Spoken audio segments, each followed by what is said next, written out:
Friends, thank you for being here today. We find ourselves at a moment in history that future generations will study with a mixture of awe and disbelief. We are living through days that will be written about in textbooks a century from now, days that will define the very durability of the American experiment.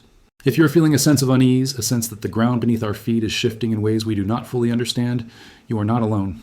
The atmosphere in Washington, D.C., and indeed across the entire nation, is heavy.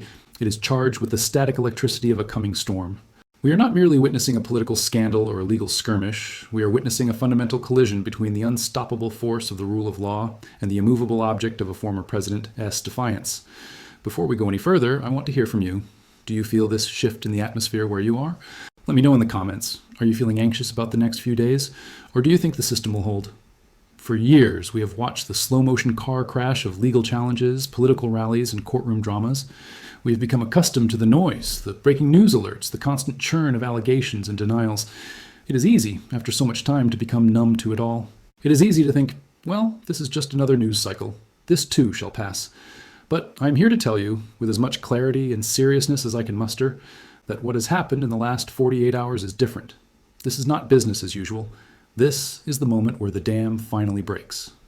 We are gathered here to make sense of a situation that is moving faster than cable news can track. We need to slow down, take a deep breath, and look at the facts. Not the rumors, not the spin, but the hard, documented facts that have turned Washington into a fortress and sent a former president into a spiral of panic. We need to understand why a federal judge took an unprecedented step, why members of Congress are defecting from their party in droves, and why the National Guard is currently patrolling the streets of our capital. To understand where we are today, Monday, January 12th, we must look back to the afternoon of Saturday, January 10th. It was a cold, gray afternoon in Washington, the kind of day that usually passes without note in the judicial calendar. But inside the E. Barrett Prettyman United States Courthouse, history was being written. At exactly 3:17 p.m. Eastern Standard Time, Federal Judge Tanya Chutkan did something that no federal judge in the 250-year history of this republic has ever done. She did not merely issue a ruling. She did not merely schedule a hearing. She issued a formal criminal referral directly to the United States House of Representatives. Now, for those of us who haven't spent our lives in law school, let's pause and appreciate the magnitude of that action. Usually, the judiciary and the legislature stay in their own lanes. Judges try cases, Congress writes laws and handles impeachment. There's a wall of separation between them. On Saturday, Judge Chutkan saw something so dangerous, so immediate, and so threatening to the administration of justice that she reached across that separation and handed Congress the keys to impeachment. She didn't do this lightly. This wasn't a snap decision made in anger. This was the culmination of months of defiance. The referral document, a searing 47-page filing, paints a picture of a defendant, Donald J. Trump, who has ceased to participate in the legal process in good faith and has instead declared war on the court itself. The referral cites a systematic pattern of behavior, and that phrase is crucial. In the eyes of the law, anyone can have a bad day. Anyone can make a mistake. But a systematic pattern implies design. It implies intent. It implies that the obstruction of justice was not an accident, but a strategy. Judge Chutkan confirmed that the former president had violated his court-imposed gag order not once, not twice, but 14 times in the span of 3 months. Think about that. 14 times a judge said, do not do this. And 14 times the former president did it anyway. In any other courtroom in America, a defendant who violated a gag order 14 times would be in a jail cell. But because of the complexities of his status as a former president and a current candidate, the system bent. It stretched. It accommodated. Until Saturday. On Saturday, Judge Chutkan declared that the bending was over. She wrote that his behavior constituted a clear and present danger to the administration of justice. This wasn't just a slap on the wrist. This was a signal flare fired into the heart of Congress. It was a message that said, the courts can no longer manage this man alone. The Constitution requires you to act. I want to get your temperature on this specific point. Do you agree with Judge Chutkan's decision to involve Congress? Did she have any other choice after 14 violations to type yes if you support the referral, or no if you think she overstepped? When the referral hit the desks of the House Judiciary Committee, it wasn't just a letter. It was, as legal analysts are calling it, a roadmap. In previous impeachment inquiries, think back to the Ukraine phone call or even the aftermath of January 6th, there was always a fog of war. There were competing narratives. People could say, well, he didn't mean it that way, or that's just hearsay, or we don't know what was in his heart. Judge Chutkan removed the fog. She turned on the floodlights. The 47-page document attached to the referral is devastating because it eliminates the defense of ignorance. It eliminates plausible deniability. It includes the time-stamped violations. The document lists, with forensic precision, every single gag order violation. It shows the time of the post, the content of the post, and the specific court order it violated. It creates a timeline of defiance that is impossible to dispute. The direct warnings. It includes transcripts from 7 separate contempt hearings. We can read the words of the judge warning Trump explicitly and clearly that further violations would result in severe consequences. He cannot claim he didn't know. He cannot claim the orders were vague. He was told to his face 7 times, and 7 times he walked out of the courtroom and did it again. The campaign of intimidation. This is where the case turns dark. The evidence includes direct messages sent to witnesses. It includes phone records, metadata that never lies, proving coordination with co-defendants who were under strict no-contact orders. It shows a concerted effort to shape testimony, to silence critics, and to frighten the jury pool. This isn't just complaining about a trial. This is rigging the game. The smoking gun. Perhaps most damaging of all are the recorded conversations. In an era of surveillance, it seems almost impossible that we would have audio of a former president discussing how to defy a court order, but here we are. The referral references recordings where Trump discusses defying the court with his advisors. These recordings prove mens rea, guilty mind. They prove he knew it was wrong, he knew it was illegal, and he planned to do it anyway. The internal admissions. Finally, the judge included emails from Trump's own legal team. These are emails where his lawyers acknowledge the violations, discussing the damage control. When your own lawyers are emailing each other saying, "We have a problem, he violated the order again," there is no defense left to mount. This evidence is not partisan. It didn't come from the Democratic National Committee. It didn't come from a rival campaign. It came from a federal docket certified by a judge, stamped with the seal of the United States District Court. That gives it a weight, a gravity that no political attack ad could ever hope to achieve. For years, the Republican Party has held together through controversies that would have ended any other political movement. There was a belief in Washington that the bond between Trump and the GOP base was unbreakable, and therefore, the bond between Trump and GOP lawmakers was unbreakable. They feared his primary challenges more than they feared history. But on Saturday night, the math changed. Before Judge Chutkan's referral, the articles of impeachment languishing in the House had 87 co-sponsors. They were all Democrats. It looked like a partisan exercise, destined to fail. By Sunday morning, that number had exploded. As of this broadcast, there are 231 co-sponsors. Let that number sink in. 231. That is well over the 218 needed for a majority. It means that impeachment is not a possibility. It is a mathematical certainty. What happened? Why did the dam break now? It broke because of the moderate Republicans. Representatives from swing districts, places in New York, California, Nebraska, and Virginia that Biden won in 2020, looked at that 47-page referral and realized they had no cover left. They could not go back to their districts and tell suburban voters that obstructing justice is acceptable because the defendant is a Republican. Representative Mike Lawler of New York and Representative Don Bacon of Nebraska became the faces of this shift. These are men who have defended the former president in the past, who have voted against previous inquiries. But when faced with a federal judge's formal referral, they flipped. They went on television and said, quite simply, "I took an oath to the Constitution, not to a man. When a judge says there is a clear and present danger to justice, I have to listen." This shattered the narrative of a witch hunt. You cannot call it a partisan witch hunt when your own party members are signing the warrant. Recognizing the urgency, Democratic leadership invoked Rule 99, Section 2.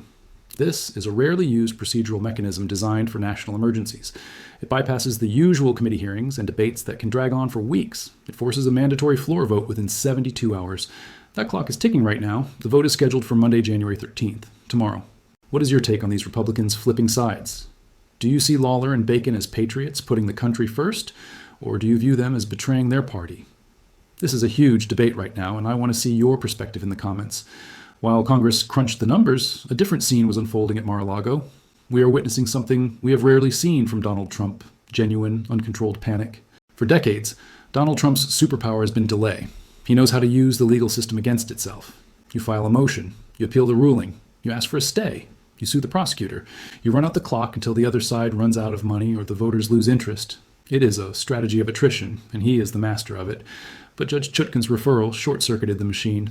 By handing the case to Congress with a clear and present danger designation, she moved the timeline from the slow, deliberate pace of the courts to the rapid-fire pace of a political emergency. Impeachment doesn't require appeals courts.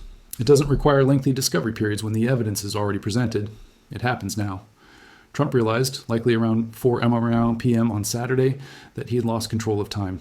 He cannot fundraise his way out of a floor vote tomorrow. He cannot rally his way out of a referral that is already public record. His response has been erratic and dangerous. Since the news broke, his Truth Social account has been a torrent of all-caps rage. But if you look closely at the posts, the tone has shifted. It isn't just the usual complaints about rigged systems. It is darker. He is calling for military tribunals. He is ranting about deep state coups. And then, the post that changed everything. The post that turned this from a political crisis into a national security event. He wrote, "If Congress moves forward, patriots must converge on Washington. The Second Amendment exists for moments like this. We have to be very clear about what that is. That is not political rhetoric. That is not a campaign slogan.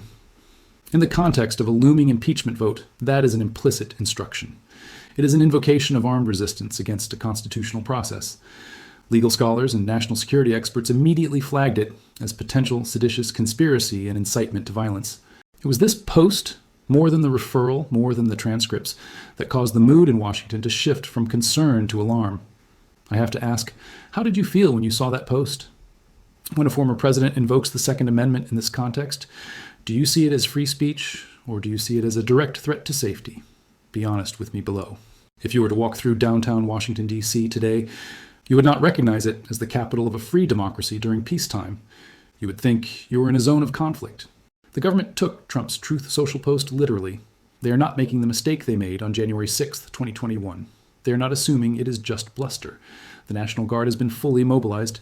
Camouflaged Humvees are parked at intersections that are usually filled with tourists and lobbyists.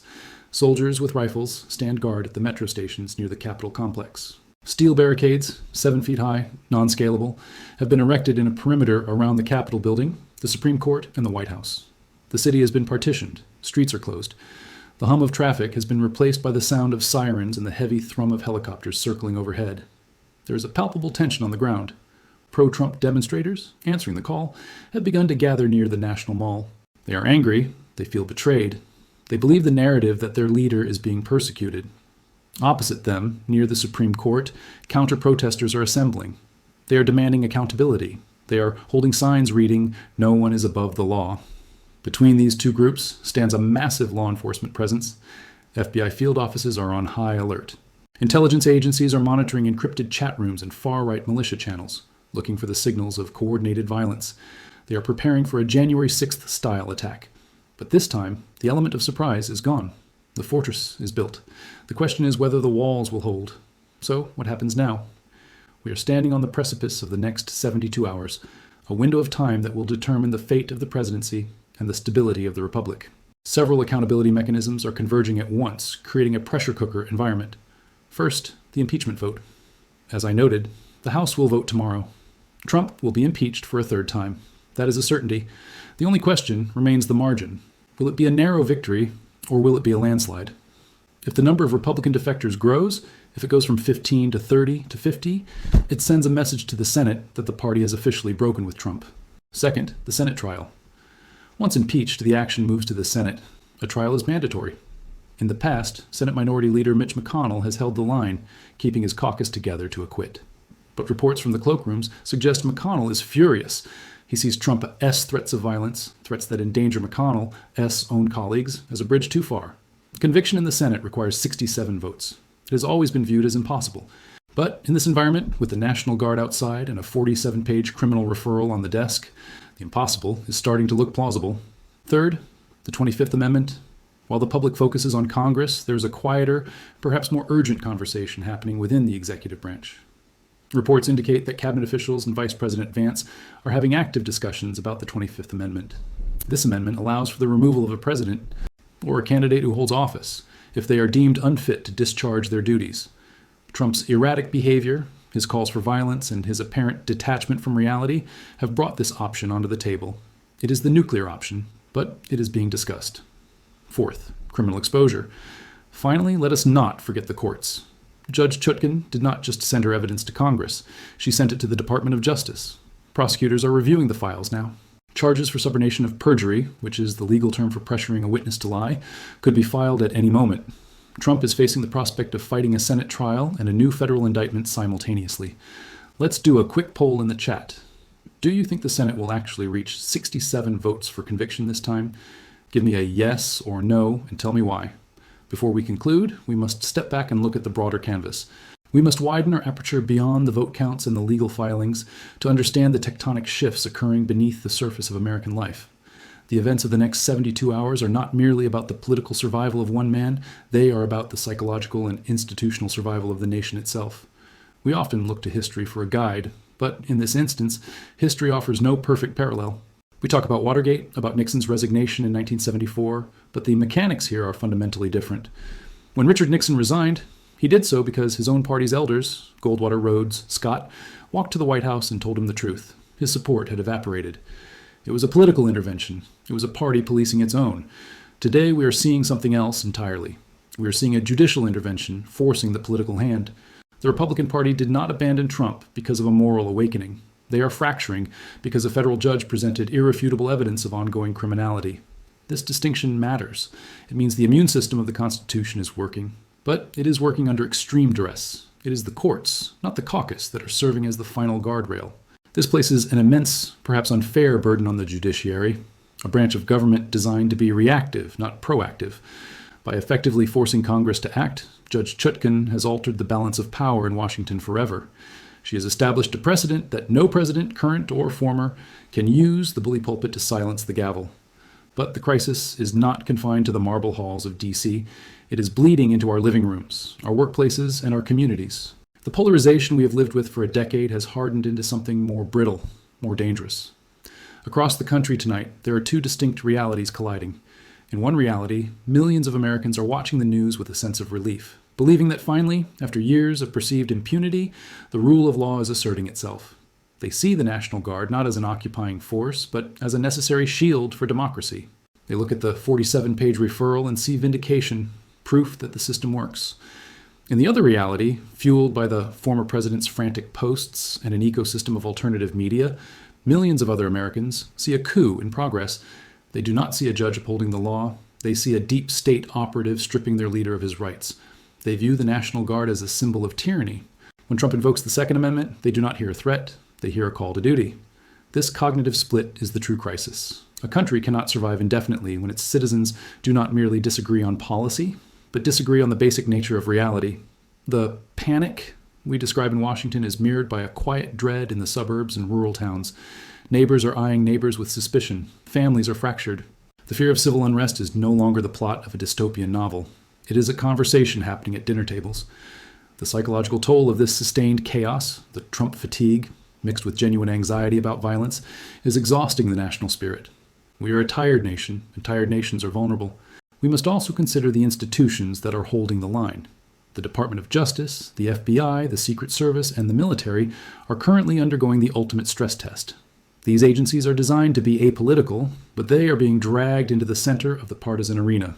Consider the position of the military leadership. When the former president calls for patriots to converge and implies the use of arms, the Pentagon is placed in an impossible bind. They must defend the Constitution, which includes protecting the government from insurrection while navigating the treacherous waters of civil-military relations.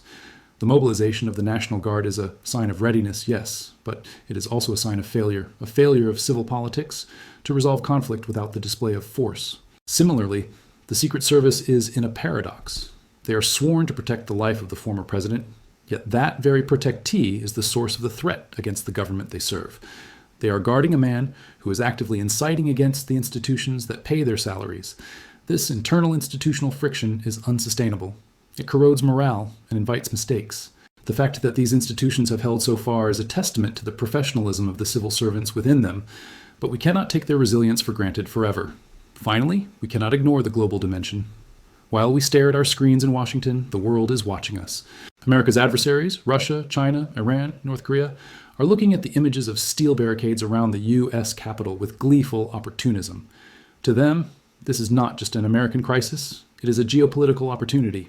A distracted, divided America is a weakened America. When the U.S. president, or a former president who leads a major party, threatens armed resistance, it validates every piece of anti-democratic propaganda Beijing and Moscow have ever produced. They are telling their citizens, look at the chaos of democracy. Look at their instability. This is why you need a strong man. Our allies, conversely, are watching with horror. In London, Paris, Tokyo, and Berlin, frantic diplomatic cables are being sent. They're asking, is the U.S. stable? Can we rely on their treaties? Is their nuclear command and control secure amidst this chaos? The stability of the global order relies, in large part, on the assumption of American continuity. That assumption is shaking. If the U.S. descends into prolonged civil strife or constitutional paralysis, the vacuum left on the world stage will be filled by powers that do not share our values. The ripple effects of what happens in the House of Representatives tomorrow will be felt in Taiwan, in Ukraine, in the Middle East, and beyond. If you are joining us from outside the United States, I'm very curious to hear your view. Does America look broken to you right now? Drop your flag or your country in the comments and let us know what the world is thinking. Ultimately, what we are witnessing is the violent death of an illusion. For the better part of a decade, a significant portion of the American electorate, and indeed the political class, operated under the illusion that norms were self-enforcing. We believed that shame was a political force. We believed that certain lines would never be crossed because it just isn't done. Judge Chutkan's referral proves that norms are not enough. It proves that when a political figure is willing to burn down the house to rule the ashes, only the hard, cold steel of the law can stop them. The illusion that we can move on without accountability is gone. The illusion that we can appease a movement built on obstruction is gone. We are now in the realm of hard choices and hard consequences. The panic we see in Donald Trump is the panic of a man who has spent a lifetime slipping through the cracks of the system, only to find that the cracks have been sealed. It is the realization that the rhetorical magic tricks no longer work in a courtroom, and now, thanks to the referral, they no longer work in Congress. This is the reckoning in its truest sense, not just a punishment, but a settling of accounts, a forcing of the truth into the light. And while the immediate danger is high, the threat of violence is real, the lockdown is necessary, there is a strange kind of clarity in this moment. We are no longer pretending. We are no longer sleepwalking. We are awake, and we are facing the monster in the room. The next 72 hours will be terrifying, yes, but they will also be clarifying. They will determine whether the United States is a nation of laws or a nation of men. And that is a question that was always going to have to be answered, sooner or later. It seems history has decided the time is now. Friends, we are in uncharted waters. The old maps do not apply here. The norms and traditions that usually guide our politics have been burned away, leaving only the raw machinery of the Constitution. For years, Donald Trump operated under the illusion that he was untouchable. He believed that his popularity was a shield that could deflect any law, any rule, any judge. He believed that he could bend reality to his will through sheer force of personality. But the law is patient, it is slow, it is grinding, but it is relentless. What we are seeing this week is the law catching up. The illusion is shattering, the evidence is locked in, the vote is scheduled, the National Guard is at the post. The machinery of the Constitution is moving, and it is moving faster than Trump can obstruct it.